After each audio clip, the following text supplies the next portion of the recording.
Yes, haujambo mwana familia wa michezo, karibu sana, karibu tena nikukaribishe kwa mara nyingine. Kama ndo mara yako ya kwanza kabisa unaungana nasi, basi ni kupe pole kwa sababu umekwisha kupitwa na taarifa nyingi sana, taarifa kemkem, taarifa za kimichezo lakini pia burudani. Lakini hauko mbali, bado unayo nafasi ya kujiunga nasi na kuwa mwanafamilia wetu pendwa, na hivyo utakuwa unajishindia madini mbalimbali ya kimichezo na burudani kutoka ndani lakini pia nje ya mipaka ya Tanzania. Sasa nini ufanye?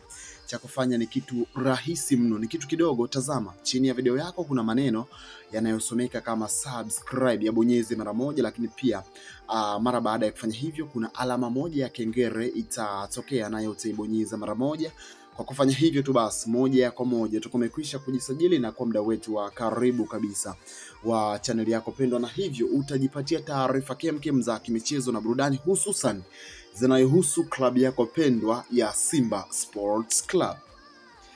Yes, hivi leo moja kati ya taarifa ambayo imenikosha kweli kweli ni taarifa ya mchezo wa kirafiki ambao umechezwa na wekundu wa Msimbazi Simba.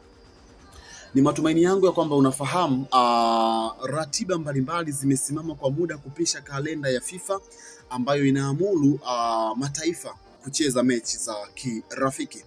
Hii pia inahusisha NBC Premier League ambayo imesimama kwa muda, hivyo uongozi wa klabu ya soka ya Simba umeamua kutumia kipindi hiki kucheza michezo ya kirafiki ili basi kuendelea kuiweka miili ya wachezaji wao fit.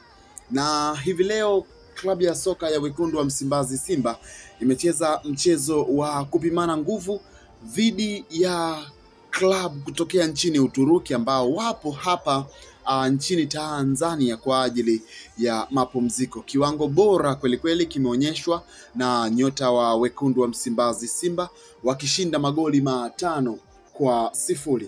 Magoli tu sio kitu cha ajabu, lakini performance ya wachezaji kwenye mchezo huu inaashiria ya kwamba wamejipanga vilivyo kuelekea michezo mbalimbali ambayo inawakabili mara baada ya kalenda ya FIFA kutamatika.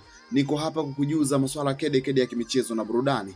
Ili mtu wa kwanza kabisa kujipatia taarifa hizo, tafadhali hakikisha unabonyeza alama maneno yaliyopo chini ya video yako yanayosomeka kama subscribe. Mara baada ya kufanya hivyo kuna alama moja ya kengele itatokea, nayo utaibonyeza mara moja. Kwa kufanya hivyo tu utakuwa unajipatia taarifa kemkem za kimichezo na burudani kutoka kwangu. Asante kwa kunisikiliza, asante kwa kuchagua kuwa nasi. Uwe na wakati mwema.